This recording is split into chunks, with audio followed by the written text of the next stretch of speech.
구약성경 룻기 1장 1절에서 5절까지입니다. 제가 가진 성경으로는 구약성경 402쪽에 있습니다. 구약성경 402쪽 룻기 1장 1절에서 5절까지 말씀입니다. 구약성경 룻기 1장 1절에서 5절까지의 말씀, 우리 한 절씩 저와 여러분이 교독하도록 하겠습니다. 사사들이 치리하던 때에 그 땅에 흉년이 드니라. 유다 베들레헴의 한 사람이 그의 아내와 두 아들을 데리고 모압 지방에 가서 거류하였는데 그 사람의 이름은 엘리멜렉이요 그의 아내의 이름은 나오미요 그의 두 아들의 이름은 말론과 기럐이니 유다 베들레헴 에브라 사람들이더라. 그들이 모압 지방에 들어가서 거기 살더니 나오미의 남편 엘리멜렉이 죽고 나오미와 그의 두 아들이 남았으며 그들은 모압 여자 중에서 그들의 아내를 맞이하였는데 하나의 이름은 오르바요 하나의 이름은 루시더라. 그들이 거기에 거주한 지 10년쯤에 같이 읽겠습니다. 말론과 기럐 두 사람이 다 죽고 그 여인은 두 아들과 남편의 뒤에 남았더라. 아멘. 우리 오늘 함께 읽은 본문의 말씀을 가지고 은혜로의 초대라는 제목으로 함께 말씀을 나누도록 하겠습니다. 우리가 살면서 왜? 라는 질문을 던질 때가 있습니다. 어떤 때가 있습니까? 우리가 이해되지 않는 일들 속에서 왜? 라는 질문을 던지곤 합니다.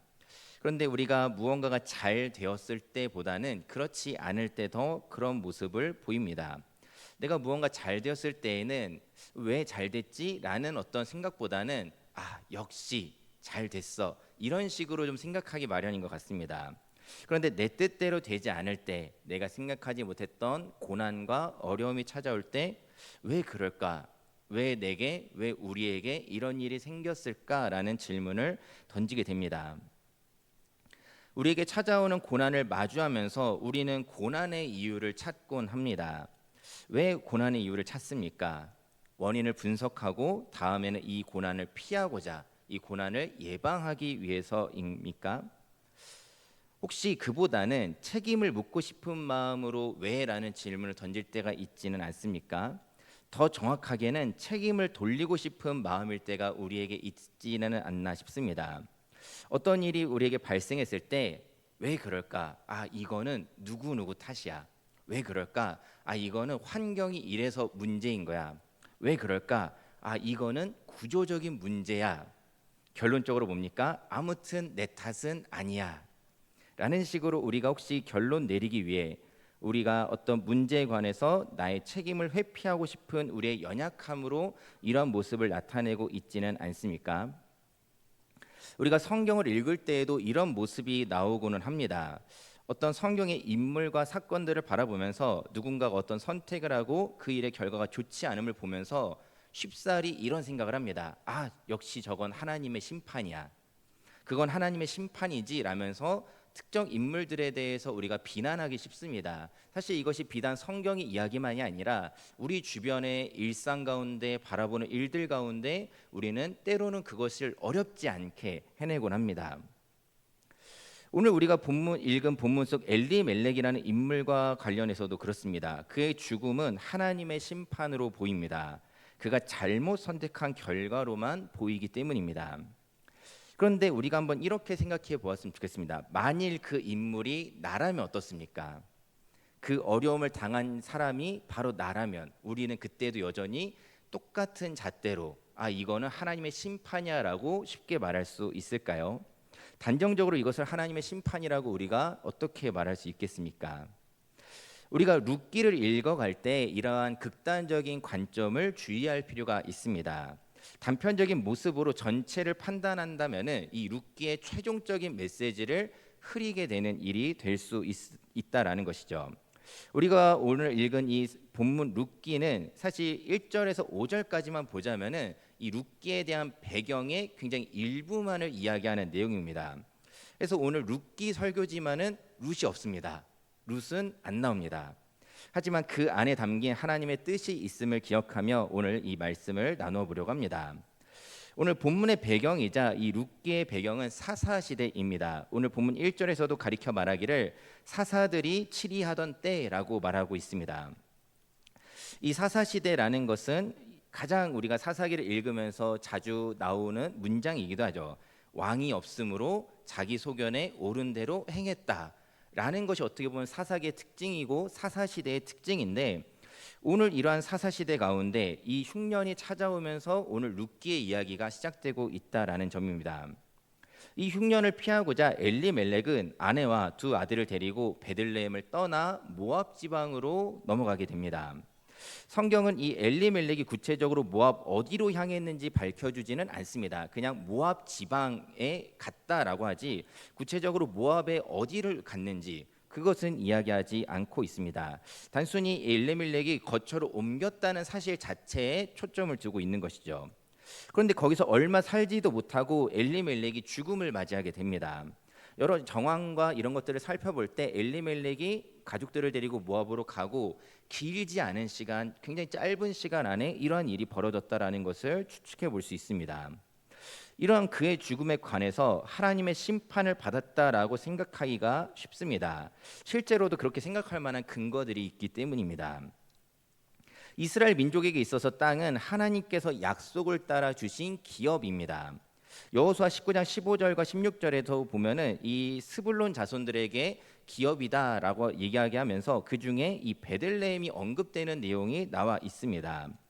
이 엘리멜렉의 선택이라는 것은 하나님이 주신 기업을 소홀히 하고 사사시대의 전형을 따라 자기 소견에 옳은 대로 행한 일로 보입니다. 게다가 이스라엘이 겪은 이 흉년은 때로는 하나님의 징계 수단으로 쓰이기도 했던 것이기 때문입니다. 이 사사시대 때 주로 하나님의 징계는 대부분은 외세 침입과 억압의 형태로서 많이 나타나곤 합니다.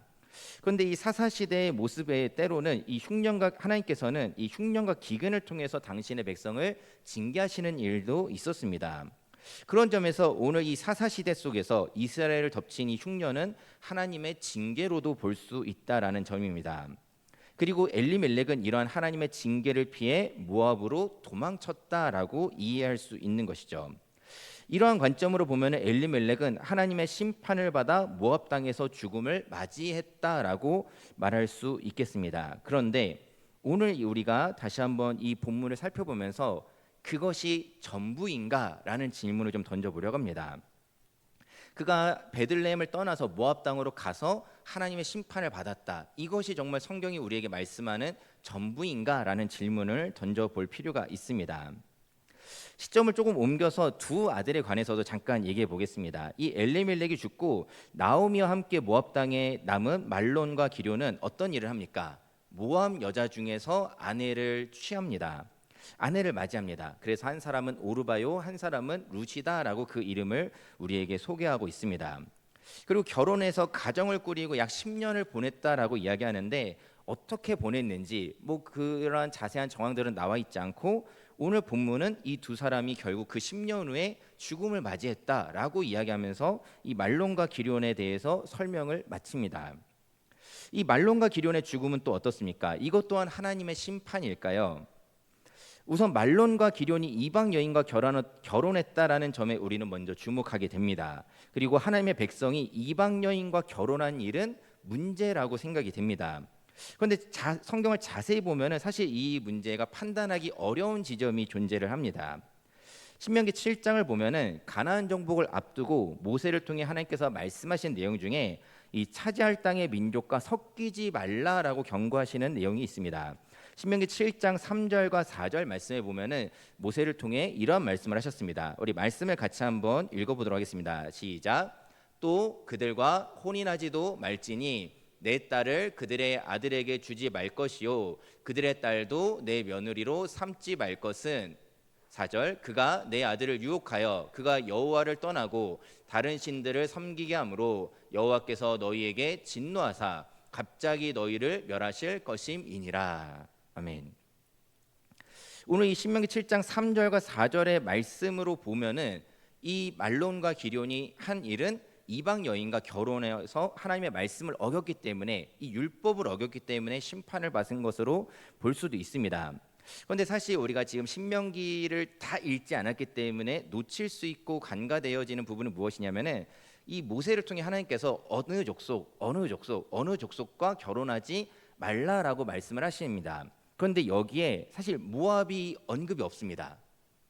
오늘 말론과 기료는 모압 족속의 여인들과 결혼을 했다라고 하는데 이 구체적으로 모압이 이 신명기 7장에서 언급이 안 되고 있다라는 사실입니다. 또 신명기 23장에 보면은 암몬 사람과 모압 사람은 여호와의 총회에 들어오지 못한다라고 말씀하시는 부분도 물론 있습니다.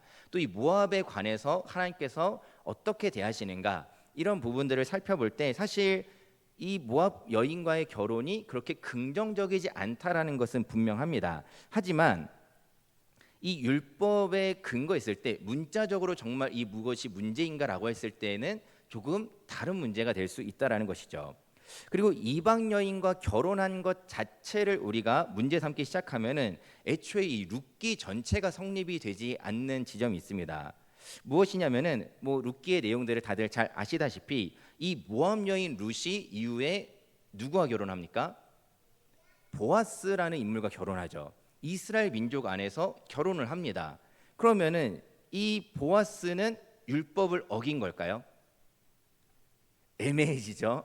그렇습니다. 지금 말론과 기럐의 일도 이 말론과 기럐이 모압 여인과 결혼한 문제도 사실 단적으로 율법을 어겼다, 하나님의 심판을 받을 만하다라고 단정짓기 어려운 지점이 존재한다라는 것입니다. 우리가 룻기를 읽을 때 놓치지 말아야 할 중요한 핵심이 있습니다. 그것은 바로 하나님의 자비입니다. 이 룻기 본문에서는 특별히 이 헤세드라는 히브리 단어를 계속해서 반복적으로 사용을 합니다. 이 헤세드란 하나님의 자비와 긍휼을 의미합니다. 이 하나님의 자비가 룻에게서부터만 시작된 것이 아니라는 사실을 우리는 기억해야 됩니다. 이 하나님의 자비는 룻기 전반에 걸쳐서 흐르고 있다라는 사실을 우리는 반드시 기억해야 됩니다. 이러한 점에서 엘리멜렉 가정에 일어난 일, 그 가정의 모습은 하나님의 자비를 떠난 이들이 겪게 될 비참한 모습이라는 사실을 우리는 볼 수 있다라는 것입니다. 모든 백성은 기본적으로 하나님의 백성들은 다 하나님의 자비 아래, 하나님의 보호 아래 머무는 줄 믿습니다. 때로는 하나님이 징계하실지라도 이 일들은 하나님 안에서 이루어지는 일들입니다. 그런데 엘리멜렉은 흉년이라는 징계를 마주하며 이 하나님의 보호로부터 떠나버립니다. 하나님 아버지의 품을 떠나가 버리게 됩니다. 사사시대 이스라엘 민족이 하나님의 징계 앞에 보였던 모습은 무엇입니까? 물론 그들이 먼저 하나님 앞에 범죄하였고 이방의 억압과 압제, 여러 가지 고난을 당하고 그때서야 회개하면서 돌이키면서 하나님께 부르짖죠. 하나님 살려주십시오. 그렇게 그들이 그 징계 가운데 있었을 때 그래도 이 일들이 하나님 안에서 이루어지고 있다는 사실을 우리는 보게 됩니다.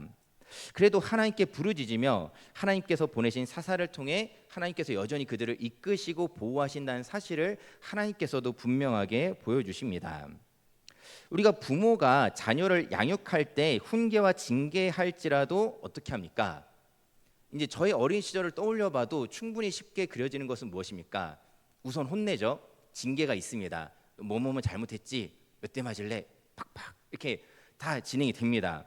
그리고 어떤 이야기들을 주로 저도 이제 이 설교를 준비하면서 다시 한번 곱씹어 보면은 혼내시고 제일 먼저 하시는 말이 밥 먹어.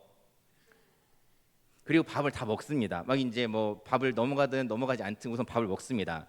그럼 말씀하시죠. 씻습니다. 씻었어? 자.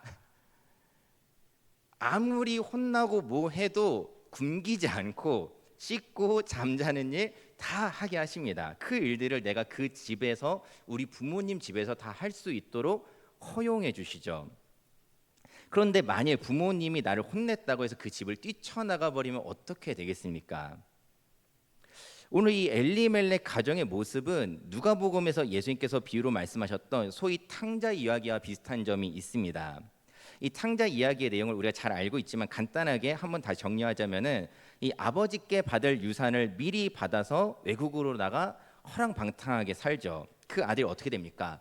그 모든 가졌던 것들, 모든 재산을 다 잃고 돼지우리에서 돼지를 치는데 이 돼지들이 먹는 당시에 이 돼지 사료로 먹던 쥐염 열매조차도 나한테 주는 사람이 없구나라고 탄식할 만큼 어려운 삶을 살게 됩니다.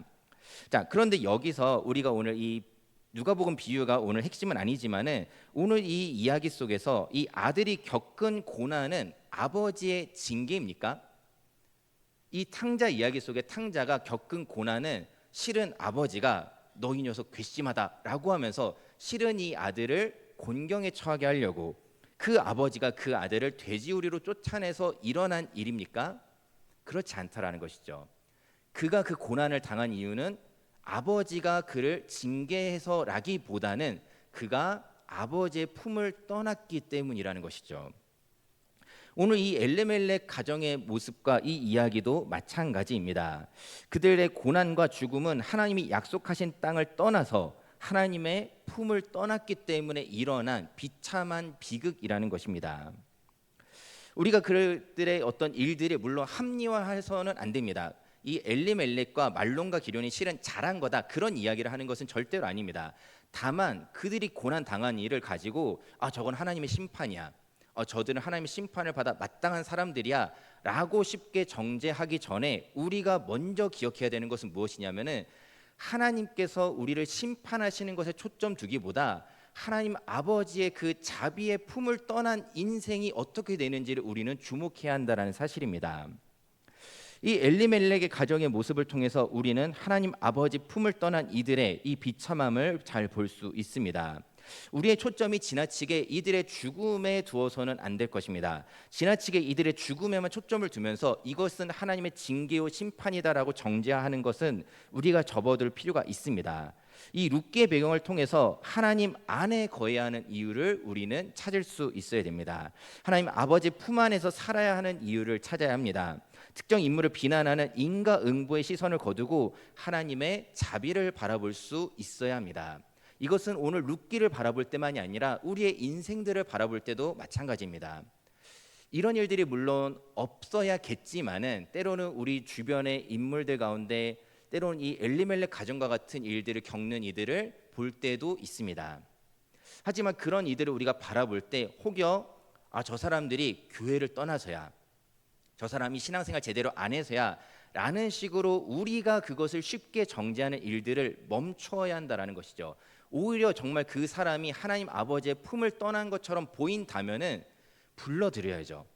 너 심판받았어. 정죄하는 것 그것은 하나님이 하실 일이고 우리가 바라봐야 하는 시설은 우리가 하나님 아버지의 품을 떠났을 때 어떤 일들이 벌어지는가. 그래서 혹여 우리 공동체 가운데 누군가가 그 아버지의 품을 떠나려고 한다면은 붙들어줘야죠. 나가면 큰일 나. 이렇게 나가면 안 돼. 붙들어줄 수 있는 것이 우리의 모습이어야 할 줄 믿습니다. 하나님의 그 자비로 이후에 나오미가 그리고 며느리 룻이 하나님 안에서 생명을 얻었음을 성경은 우리에게 말씀하고 있습니다. 하나님의 목적은 심판에 있지 않습니다. 하나님의 목적은 구원에 있다라는 사실을 우리는 반드시 기억해야 합니다. 요한복음 3장 17절의 말씀을 우리가 같이 한번 보도록 하겠습니다. 요한복음 3장 17절 말씀 같이 읽도록 하겠습니다. 시작. 하나님이 그 아들을 세상에 보내신 것은 세상을 심판하려 하심이 아니요 그로 말미암아 세상이 구원을 받게 하려 하심이라. 아멘. 물론 이 말씀도 그렇습니다. 심판이 없다라는 말씀이 아니죠. 심판이 있기 때문에 오히려 하나님 말씀하시는 것입니다. 그 심판의 길로 향하지 말고 그 심판으로 걸어가지 말고 구원으로 오라. 하나님께서 우리에게 베푸시는 그 구원의 은혜로 오라는 것이 주님의 본심인 줄 믿습니다. 하나님의 초점은 우리를 심판하시는 일에 있는 것이 아니라 우리를 구원하시는 일에 있는 줄 믿으시기 바랍니다. 어떻게든 우리를 심판으로 향하지 않고 구원으로 향하도록 이것을 위해 당신의 아들까지 내어주신 하나님의 사랑과 자비를 우리는 기억해야 합니다. 이 인과응보의 모습이 사실 이 룻기 가운데 나타나곤 있습니다. 어찌 보면 이 엘리멜렉과 말론과 기련이 겪은 일들을 사실 인과응보적으로 해석할 수 있는 부분도 물론 존재합니다. 하지만은 우리가 룻기의 최종적인 메시지를 이해할 때 이 인과응보적인 시선으로만 보아서는 안 될 것입니다. 보응적인 관점으로만 룻기를 해석하게 되면은 앞선 엘리멜렉 가정의 일을 그냥 인과응보적인 일로만 이해하게 됩니다. 그렇게 될 경우에는 이 룻기의 진정한 메시지를 바르게 보지 못할 수 있습니다. 하나님의 주권과 은혜의 메시지를 선포하기 위한 배경에 이 인과응보가 있는 것이지, 우리가 놓치지 말아야 할 가장 중요한 초점은 하나님의 자비요 하나님의 은혜라는 사실입니다. 남편과 두 아들을 잃고 모압 땅에 남겨진 이 나오미, 그리고 룻에게도 이제 선택지가 주어집니다. 특별히 우리가 나오미를 잠깐 언급하자면은, 이 나오미가 이 모든 이제 어떻게 보면 남편도 잃고 아들도 잃고 그런 어떤 상황 속에서 그녀도 이제 선택을 해야 되는 때가 온 것입니다. 그때 나오미의 선택은 염치불구하고 고향으로 돌아가기를 선택을 합니다. 그런데 여기서 나오미의 평범하지 않은 모습을 우리가 볼 수 있습니다. 우리가 오늘 읽진 않았지만 1장의 그 5절 이후에 이제 나오미와 며느리들의 대화, 그리고 이제 나오미가 고향으로 돌아가는 이야기가 펼쳐지는데, 이 나오미가 고향으로 돌아갔을 때 온 성읍이 나오미 이야기로 떠들썩했다고 합니다. 그리고 나오미를 보면서 이야기하는 거죠. 이 사람이 나오미가 아니야? 너 나오미 맞지? 라는 반응을 했다라는 것이죠. 이때 나오미가 말합니다. 나를 나오미라 부르지 마십시오 라고 이야기합니다. 왜 그러느냐? 오늘 룻기 1장 20절 말씀을 우리 같이 한번 보도록 하겠습니다. 룻기 1장 20절 말씀 같이 읽겠습니다. 시작. 나오미가 그들에게 이르되 나를 나오미라 부르지 말고 나를 마라라 부르라. 이는 전능자가 나를 심히 괴롭게 하셨음이니라. 나오미가 돌아오면서 어떤 고백을 합니까? 전능자께서 하나님께서 나를 심히 괴롭게 하셨다라는 고백을 하면서 고향으로 돌아옵니다. 여기서 우리는 나오미의 믿음을 볼 수 있습니다. 그녀는 괴로운 가운데도 하나님을 선택하는 믿음을 보여줍니다. 심지어 그녀의 입술로 스스로도 고백하기를 나의 지금 이 괴로움은 전능자이신 하나님이 내게 주신 것입니다 라고 고백하면서 하나님 아버지의 품으로 돌아오는 것이죠. 어찌 보면 참 신기하지 않습니까? 하나님이 나를 이렇게 괴롭게 했는데 하나님께로 돌아오기를 선택한 이 나오미의 믿음을 우리는 주목할 필요가 있습니다. 하나님이 내게 잘해 주실 때에만, 우리가 소위 말하는 축복을 누릴 때에만 하나님을 선택하는 그런 모습이 아니라, 그가 나를 괴롭게 하실지라도 이 모든 일들을 결국 하나님께서 일하신다라는 것, 하나님께서 일하심을 인정하며 하나님을 선택하는 믿음을 나오미는 보여주고 있습니다. 믿음이란 무엇입니까? 나의 잘됨 속에서만 하나님을 찾는다면 진정 하나님을 믿는 믿음이라고 말할 수 있을까요? 나오미는 스스로 하나님께서 나를 괴롭게 하신다고 고백하면서 하나님께로 향하고 있습니다. 적어도 나오미가 분명하게 알고 있었던 것은 지금 자신이 겪은 그 일들이 하나님 손 안에서 이루어지고 있다라는 믿음을 고백하고 있습니다. 이제껏 엘리멜렉과 두 아들의 죽음에 가려져 보이지 않았던 나오미가 서서히 보이기 시작합니다. 나오미를 표현하자면 사실 일개 촌부에 불과하다라고 말할 수 있습니다. 그런데 이 나오미가 보이는 믿음은 굉장히 비범한 모습을 우리는 볼 수 있습니다. 이 믿음이 있었기에 나오미는 하나님께서 베푸시는 은혜로의 초대를 이해할 수 있게 되었던 것입니다. 오늘 룻기 이야기의 사실 배경을 다루고 있습니다. 그런데 이 룻기 이야기는 사실 한 가정의 이야기죠. 사실 룻기가 끝날 때까지도, 이 이야기가 거의 끝날 때까지도 사실 이 나오미와 룻 가정 안에서의 일들을 다루고 있습니다. 엘리멜렉으로 시작해서 보아스, 그리고 나오미와 룻, 이들의 가정사라고 말할 수 있습니다. 그런 점에서 룻기의 이야기는 우리의 이야기와도 가깝게 맞닿아 있습니다. 일견 어디서나 일어날 수 있는 평범한 이야기처럼 보이기도 합니다. 하지만 그 이야기 속에서 믿음으로 하나님의 자비를 잡아낼 때 그 삶은 특별한 의미를 갖게 된다는 사실을 우리에게 보여주고 있습니다. 베들레헴에서 가정사로 시작한 룻기의 이야기는 이 가정의 이야기로 끝나지 않습니다. 이 룻기 4장 마지막에 어떻게 이어집니까? 다윗의 이야기로 이어가는 그 힌트를 우리에게 줍니다. 이 가정사가 다윗 왕조사로 이어지는 것을 우리는 보게 됩니다. 그리고 성경을 통해서 결국에 어떤 이야기를 합니까? 이것을 또 넘어서서 다윗 왕조사를 넘어서서 이보다 더 장엄한 하나님의 구원사로 우리를 부르는 것을 볼 수 있습니다. 그 구원사는 우리 구주 예수 그리스도로 말미암아 우리를 초대하는 하나님의 복음이라는 사실입니다. 우리도 믿음으로 그 초대에 응할 수 있기를 바랍니다. 우리를 향해 하나님께서 베푸시는 은혜로의 초대에 믿음으로 응답하는 모든 성도 여러분 되시기를 바랍니다. 그러면 우리 인생 이야기도 룻기와 같이 가정사를 넘어서서 그 겉으로 보이는 모습은 어찌 보면 일개 촌부에 불과한 나오미와 작은 여인 이방 여인 룻의 이야기로 끝나는 것이 아니라 그 가정사를 넘어서 하나님의 장엄한 구원사로 들어가게 될 줄 믿습니다.